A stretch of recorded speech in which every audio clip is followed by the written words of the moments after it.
En primer lugar, le quiero dar las gracias al Instituto, a Carlos Sánchez Berzaín y a Tomás Regalado por invitarnos a este foro y, por supuesto, el Museo Americano de la Diáspora Cubana, que se ha convertido en un centro neurálgico de la vida cultural del exilio y de todos los que aman la libertad. Yo quiero en esta presentación hacer dos observaciones. En primer lugar, entender bien a qué estamos enfrentados en Cuba. En Cuba estamos enfrentados a un Estado totalitario. Y cuando decimos eso, totalitario suena como algo que se puede intercambiar con autoritario o con dictadura. No, el totalitarismo es un monstruo surgido en el siglo XX, nacido en la Primera Guerra Mundial, por diversas razones que podemos estudiar, que consiste en la guerra del Estado contra la sociedad civil. Es un monstruo de poder que aspira a destruir la figura clave de Occidente, que es el ciudadano.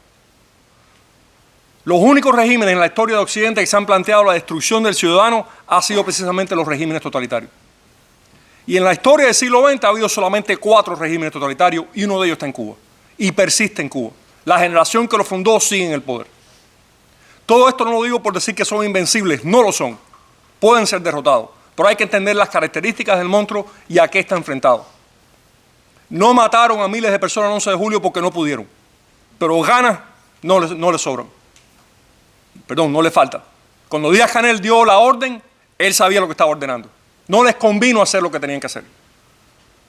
Y ahí está una debilidad de ellos que es importante. No solamente nos estamos enfrentando en Cuba a un Estado que quiere destruir la ciudadanía y destruir la sociedad civil, y uno de los grandes logros de nuestra nación es que a pesar de 63 años de tiranía no han aplastado nuestra cultura ni nuestra sociedad civil. Y hay un exilio que ha mantenido la cubanía en pie y una resistencia en las prisiones, en las calles, que también lo ha hecho. A pesar de que nos ha dado la espalda desde el señor Bergoglio en el Vaticano hasta la mayor parte de los dirigentes latinoamericanos. A pesar de eso hemos seguido luchando y se ha mantenido la identidad. Tenemos que darnos cuenta que también este régimen es enemigo de la nación cubana. Es la anticuba, como decía Rafael Díaz Balart. Es la anticuba porque se ha dedicado desde sus inicios a destruir los fundamentos de la cultura nacional cubana, para destruir al cubano. Ya lo dijo el asesino de Ernesto Guevara, y lo decía rampantemente al comienzo de la toma del poder, que el cubano como había existido iba a dejar de ser. ¿Quién le dio a este hombre la prerrogativa de decir que el cubano iba a dejar de ser como era? Ahí se fundamentó esto. Y tenemos que entender, como dijo María Berlao, que este proceso de destruir al ciudadano cubano, de destruir al individuo cubano, de destruir a la nación cubana, no comenzó en el 59, comenzó en la misma insurrección. Yo no digo que los que pelearon contra Batista tenían eso en mente, la inmensa mayoría eran patriotas. Pero sí había una ideología clave que convirtió, que es lo que hacen todos los estados totalitarios, usó el terrorismo para ir destruyendo la unión cívica de los cubanos. El terrorismo en cine, en teatro, en cabaret, todo fue programado. Como dijo Orwell, famosamente, ya entendí, yo pensaba que la dictadura se hacía para defender la revolución. Ya he entendido que la revolución se hace para crear la dictadura. Y eso fue lo que Fidel Castro y ese grupo de traidores hicieron desde el principio hasta el final. Habiendo dicho esto, creo que el 11 de julio marca un antes y un después en la historia de Cuba. De todos los estados que han sufrido el totalitarismo, de las 4 naciones que han sufrido un régimen totalitario bien montado, el único que ha tenido un levantamiento popular de las dimensiones del 11 de julio ha sido Cuba. Y una resistencia anterior al 11 de julio que hace posible ese 11 de julio, hace la conciencia del cambio. Entonces, ¿de aquí a dónde vamos? Creo que en primer lugar, apoyar la insurrección en Cuba. El 11 de julio comenzó una insurrección atípica, peculiar, porque es un país totalitario. Pero el pueblo de Cuba, por lo que yo veo desde el 11 de julio, está buscando la forma, la manera, el lugar donde hacer resistencia. De la manera que venga esa resistencia, de la forma en que se exprese, bajo la consigna del paro, creo que debemos apoyarla. El cubano está buscando sus formas de lucha.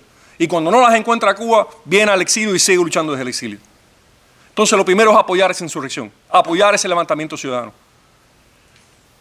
Y es claro de que no ha cesado. Segundo, Occidente financia a ese régimen. El dinero con que opera el régimen viene de la Unión Europea, viene de Canadá, viene de los acuerdos bilaterales con Francia, Italia y España, viene del Club de París, viene de Canadá. Eso está al alcance nuestro. podemos trabajar hacia eso, porque el régimen ahora sí depende de esos fondos. No depende de los préstamos interminables que le dan China y Rusia para controlarlo más.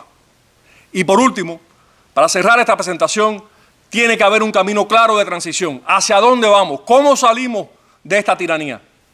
Porque eso es lo que preguntaba la gente el mismo 11 de julio. Bueno, lo tumbamos, ¿qué viene? Está claro qué hacer. Ya tenemos suficiente experiencia, suficiente educación, hay suficiente talento dentro de Cuba para ir a la transición. No es tan difícil construir la democracia, no es tan difícil levantar la economía cubana porque el cubano sigue siendo un ser excepcional.